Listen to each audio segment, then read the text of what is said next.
Good afternoon. Welcome back to the 2020 PGA Championship. Please be joined by Brooks Koepka. Posted a second round 68. He is 6 under par, tied for third place at the moment. Brooks, a little bit of a challenging day, but you ended with a birdie on 18. Maybe tell us about that and what it might do for you tomorrow. Yeah, it was nice to finish that round with a birdie. It got, I thought, pretty difficult from about 11 on. The wind picks up and it's quite difficult. It's not an easy golf course. You got to find the fairway and then find the uphill putter, hit it close to the pin, and these greens are so good. You can make a lot of putts, and I had a lot of good putts today. Just didn't go in. Let's go to Jeff 1. Brooks, a big part of the battle at the majors is just getting yourself there for the weekend, and having them in the mix. How pleased are you as far as how you fought the first 2 days? Yeah, I'm pretty happy. I felt like I probably could be 10 right now. Hit a lot of good putts, just didn't go in. A couple of them, if I just hit them, they're in. But driving it pretty well. Iron play I'm pretty pleased with, and I like where I'm at. Okay, number 2, Bob. Brooks, can you tell us what was going on with the trainer? Was that your knee, your hip that you were getting worked on? My hip. It has nothing to do with my knee. It's fine. It's just tight. I woke up this morning, it was tight.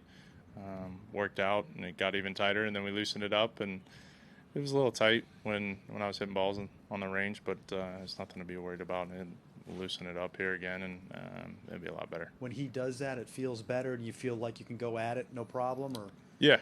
My TFL usually is pretty tight, and it's on the side. It just kind of moved to the front and tightened up the front and kind of the inside and groin.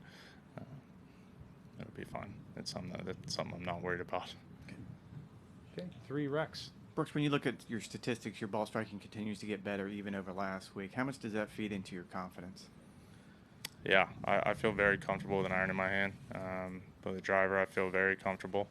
I feel like I'm hitting it really solid. I just need to make a few more putts. It feels like the first few holes, it was like the putting green was a little bit faster than the golf course. So tried to adjust the speed and then rammed one about 8 feet by and missed the comebacker. But just cleaned a few things up on the greens, and I'll be fine. 4, Dan. You mentioned the golf course briefly. I'm curious, what do you think of it compared to the last 2 PGA championships that you've won, Bellerive and Bethpage? It's a lot like Bellerive, I think.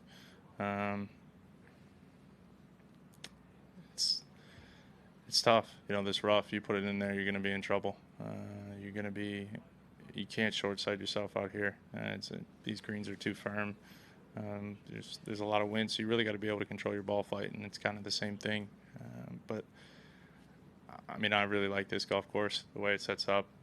I think it definitely separates the guys who are hitting it well and the guys who aren't.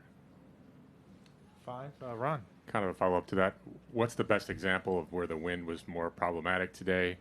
And why do you think Harding has this history from Byron Nelson in the 40s to Gary Player in the 60s to Tiger and Rory this century of separating the top players? The top players usually win here. Why do you think that is? It's a great golf course. I think simple. Number 8 today, with that pins on the left, I think it's 225. And the wind's howling in off the left. You really just got to understand where you need your ball to be sometimes to make par. And you can't go at some of the flags. Just got to settle for middle of the green and be disciplined. And I think that's what really separates a lot of times the great players from the guys who are just below. Thank you. All right, we're going to zoom out to Adam. Adam, you're up, sir.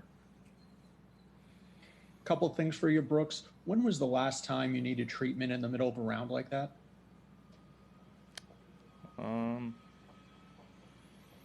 Probably, I can't remember if it was 2014 or 15 at Arnold Palmer. Just a rib came out, and that was the last time. But it's been a while. It's usually tight, but it's never this tight. But it won't be an issue. I'm not really worried about it. And I think they showed 3 different times on TV where you were being worked on. When was the first time? How many times was it in total? And did it did it help at any point more than the other times? Yeah, it was 3 times. I felt well originally, where I really felt it was off 12T.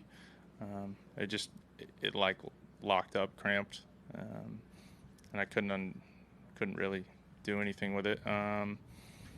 That one, the first one was alright. It definitely relieved some issue. I think the one going into 16 where he yanked on my foot, and I don't know what Mark does, but it popped, and it felt like it just kind of repositioned itself, and that's when it felt a lot better.